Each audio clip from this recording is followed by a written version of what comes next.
Hello and welcome back to awtoolbox.com. My name's Glenn Keller, and in this demonstration we are learning about some of the new methodologies that Siemens is providing for customizing the Active Workspace Client solution.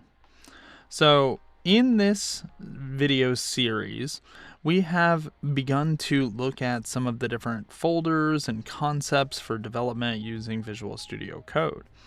And I can go ahead and close this kit, but what we've done so far is we've looked at the NPM or Node Package Manager scripts that we can use to audit, build, and publish custom modules out to the system to effect a change. Now, in the newest version of Active Workspace, there are some new scripts, new formatting that will allow us to create different things. So we have the ability to use AW to add declarative artifacts, audit the project, build the project, do a clean, and just really gives us a really good set of information like generating reports on the changes for us to use. And so in here, I'm going to go ahead and try one of these out. And we're just going to say, let's go ahead and add the same process. So I'm going to say in the console, CLS to clear it out, make sure I'm on my keyboard, CLS, and then I'm going to say AW, and then I'm going to choose audit. So we know what AW audit is, or we know what audit is with the NPM package manager, so we would assume that performing an audit would do very similar things when running these new tools. And you can see the output's actually very close. It's pretty much the same thing. So in here, once the audit is completed, we'll go ahead and try and add a new kit and a new module to the build. So again, NPM or Node Package Manager, those scripts that were used to still work and build up the modules the way that we would anticipate. These are just newly provided modules or arguments that you can run to execute the same kind of functionality. The cool thing with the AW scripts, as we're sitting here waiting for this to complete, is that it also provides the ability to run different types of reports. So once we get through this, we'll start diving into those as well. Now that AW audit is done, I'm going to come in and I'm going to say AW add, and I want to add a kit to my build. So I'm going to say add kit, and I want to specify the name. So I'll say T7_kit, just like we had done before. I'm going to press enter, and you'll see that it has added the kit over to the left-hand side. If I expand that out, you'll see the kit definition does show up in the window. So just kind of making our way through this, AW add module would be next. So if I run that, then it'll say specify the name of the kit. So T7_kit is what I want. You can use AW set kit to clear that definition out if you would like, but we'll go ahead and do that. So in here, you can see that the new module or the new kit has been added, and I've added the module to that kit. So in here, if I come down, I've got the kit and I've got the module. Now I've made a mistake here, and I can see that the module definition has the same name as the kit definition. So it's a little hard to understand this. So I'm going to actually just delete this folder again, the sub T7 kit. And now I'm back, and I'm going to rerun that AW add module to the build. And this time I'm going to call it T7 module. So at this point, I now have the kit, the module, and the kit definition. So it is building it a little bit better for me. In the NPM Node Package Manager scripts, I had to copy the kit into the module to create kind of this cohesive folder. In this one, it added the module directly to the kit folder to kind of give me this nice little breakdown.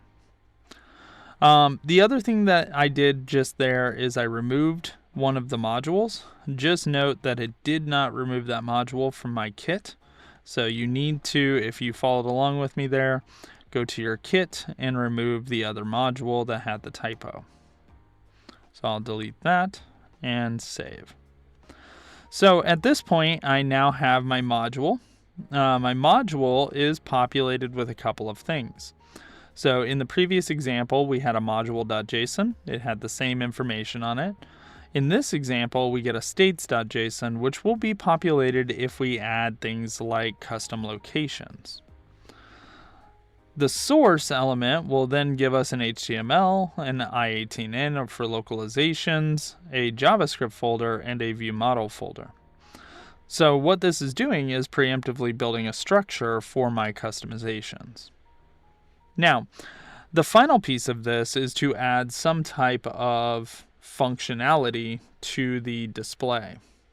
So again, we're going to try a command. So we're going to do AW and we'll say add command.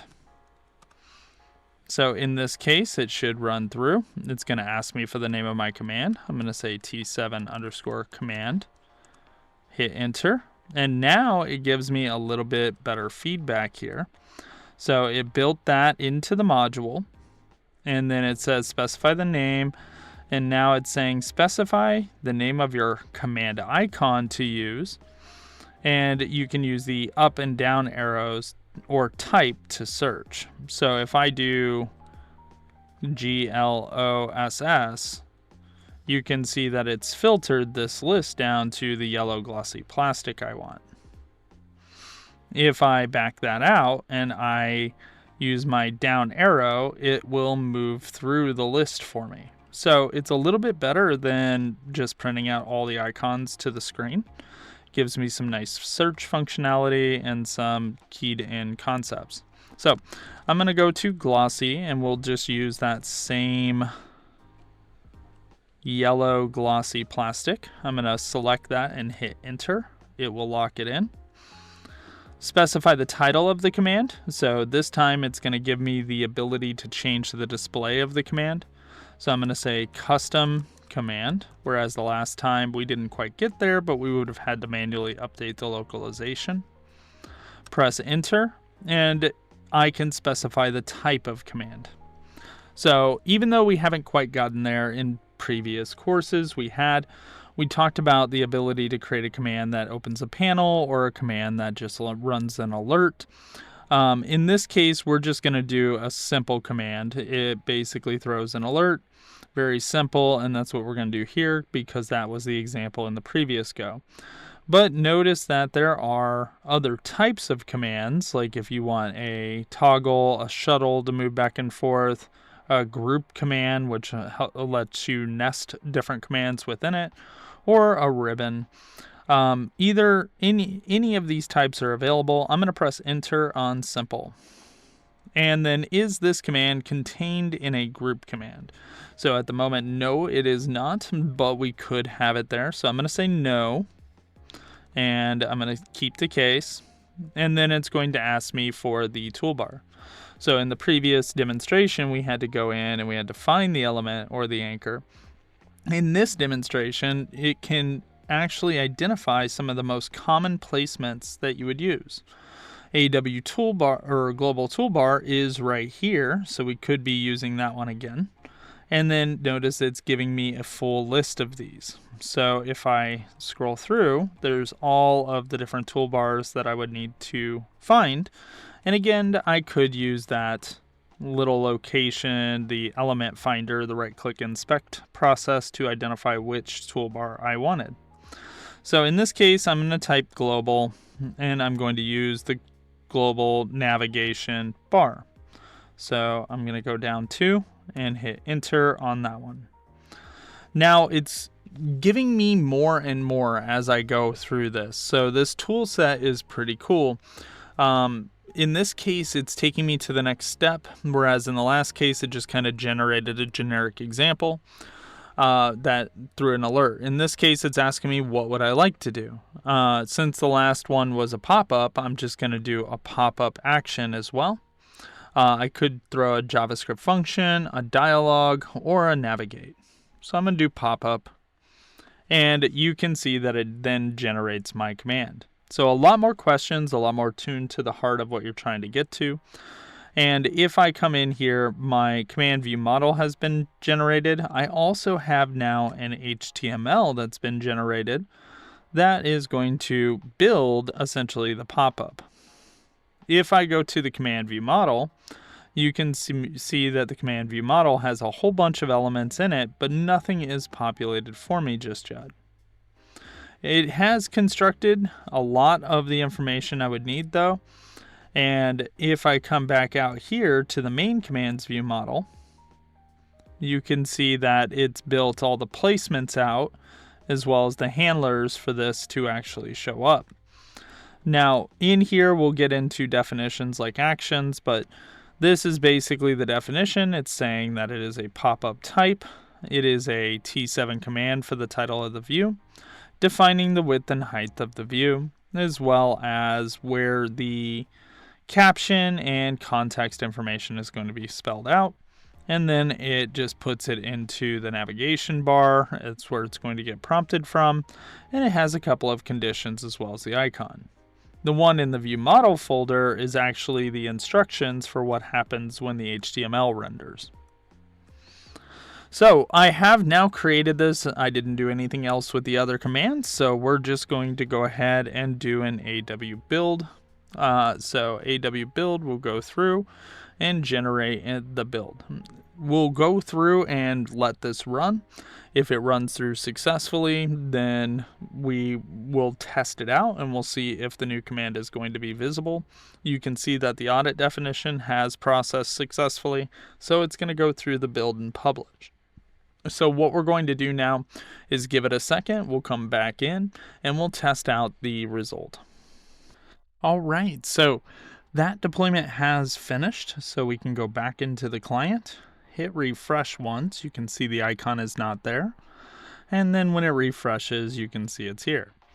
So now if we go ahead and select this command, you can see that if I select it, it pops up a little panel.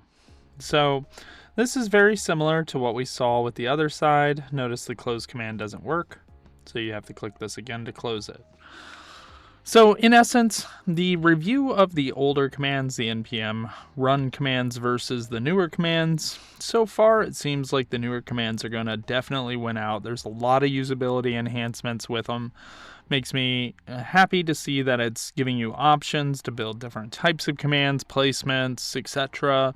Gives you a better mechanism of interacting with the icons that are displayed and really evolves that tool set. So in future videos, we're going to start breaking down some of these individual use cases and arguments that we can run with the AW commands. And definitely don't forget to take a look at some of the links that we've provided to really take a full set of the different things you can do with that AW command.